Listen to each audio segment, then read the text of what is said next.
One. Good afternoon, everyone. And today I'm going to show you guys a perfect example of how to clean your car in your own driveway.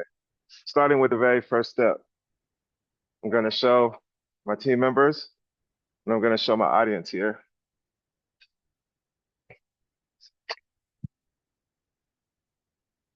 Okay, so the very first step with starting to wash your car in your own driveway is to wash it. You want to start off with a whole lot of water, and I'm starting off with Dawn dish soap. You can use whatever soap that you use as your preference, but I believe that the dish soap, it really works the best for me. Hold on, give me 1 second, okay? I'm doing a speech. Go ahead, you can wash too.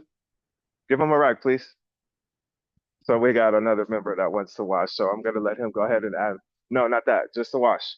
So the first step is going to be water and soap. You're gonna want to wash the car real nice and smooth, get it looking real beautiful. The second step I'm not gonna get into because the first step is what's really the part that actually washes the car, the soap.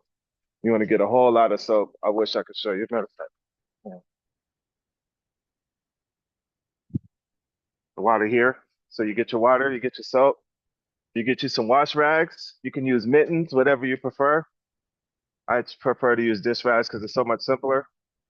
And then you want to wash the car real nice and get it real shiny, real clean before you start to the next part, which is going to be rinsing the car. So for rinsing the car, I have my hose down here, which I actually use to be able to actually start the water for washing.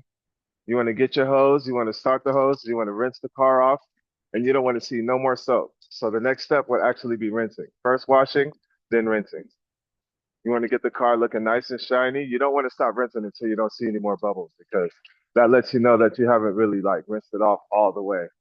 This is a very important step too. You don't want to skip from washing, rinsing to just drying. Washing and then drying, you're still gonna have soap and it's just not gonna look exactly the same. You have to make sure you do the second step, which is rinsing. You want to make sure you get all the way around the vehicle, whether it gets the windows, the tires, anything. You don't want to see any smudges if you can get them. Get it all nice and clean, like my helper here is doing. He's doing a great job.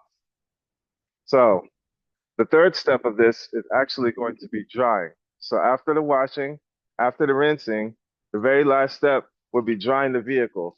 You don't have to necessarily dry the vehicle because you can let it sun dry while you drive around, but it's a whole lot better if you just go ahead and dry it off with a towel. That's what I use. I use a towel right after you wash and wet the vehicle because it's the perfect time to actually do it. If you don't dry it, then you're going to have streaks of water on your car while it's drying, and it's not even really going to look all that clean. So a very important step will be drying, the third step. So today I showed you guys an example of how to wash your car in your own driveway, starting with washing. First, you wash the vehicle, get a lot of soap, a lot of water, put it in a bucket, and then you move on to step two, which would be rinsing the vehicle. You get yourself a hose, or if you're at a car wash, they rinse it for you. But while you're at home, I mean, instead of using like a spray bottle or something little, just use a hose. Rinse it all the way off. Make sure you get all the soap off, and then you come to the final step, which would be drying. And like I said, you can either let it sun dry or you could just get you some towels, dry off the side of the vehicle. And as you can see, look at it. It just looks brand new. So those are the three steps it takes to be able to wash your car inside your own driveway. Thank you.